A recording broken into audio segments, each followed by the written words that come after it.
All right. So, got a question. Here it is. If God created the world, how was God created?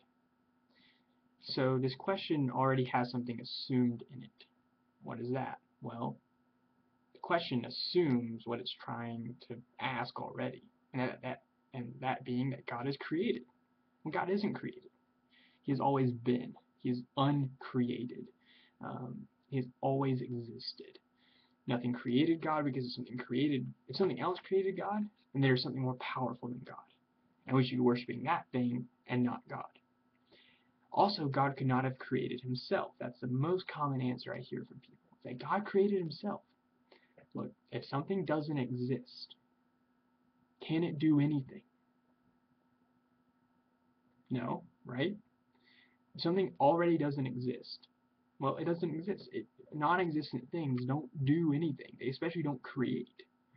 So there was not ever a point, go back as far as you want to go, there was never a point in which God did not exist and then came into being somehow, spontaneously, or that he created himself. You can't create yourself. Nothing can. If it doesn't exist, it can't come into being by its own power because it doesn't have any. It doesn't exist. And so what we find in the Bible is God attesting to his eternality, that he is eternal. That means that from beginning to end, Alpha and Omega, beginning and end, he's always existed, he currently exists, and he always will exist. In Isaiah 9, 9:6, and it's talking about Jesus. For to us, we've read this one before. For to us a child is born, to us a son is given, and the government shall be upon his shoulder, and his name shall be called Wonderful Counselor, Mighty God, Everlasting Father, or Father of Eternity. That doesn't mean that Jesus is the Father. We just went over that with the Trinity discussion. What it means is that Jesus is the Lord over eternity, that he is eternal, that he has eternity in him, that he possesses eternality, that he has existed always. Of the increase of his government and peace, there will be no end. Oh, with justice and with righteousness from this time forth and forevermore. So God exists. As far as you want to push back the beginning, God exists before then, because he has to create the beginning. He brings the beginning into existence, which means he brings time into existence, which means he exists outside of time.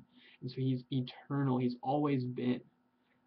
For something to come into being, it needs to be in time. It needs to be created. God did not come into being. He never began to exist. He's always existed. So God was not created. The question starts off on the wrong foot. To ask how was God created assumes God was created. He wasn't. He's always existed. Like when we were talking about John 1, right? In Arche, remember that where John 1 starts with in the beginning. That means push the beginning back as far as you want to push it. Go back as far as you want to go, and God is before that point. So you push. You're always God's always gonna be before that point that you end at. So he's eternal. He's always been. He is now. He always will be. He is the Lord of eternity. He is eternal, and he was not created. He did not come into being. He is the creator. That's what makes him God. That's one thing that makes him God. If something else created him, that thing is God. If he created himself, well, we've already seen that's impossible. So the only option left is that he is uncreated or he's always existed. So there you go. Answer that one. And scriptures testify to that. God didn't come into being. He's always been. Nothing created him because nothing was before him. There was no God before God. That's what he says in Isaiah 43. Before me there was no God formed, and there is none after me. I am God. It's over and over. Only God, always existed, always will exist. Boom. Done. There you go. Hope that was helpful. Talk to you guys later.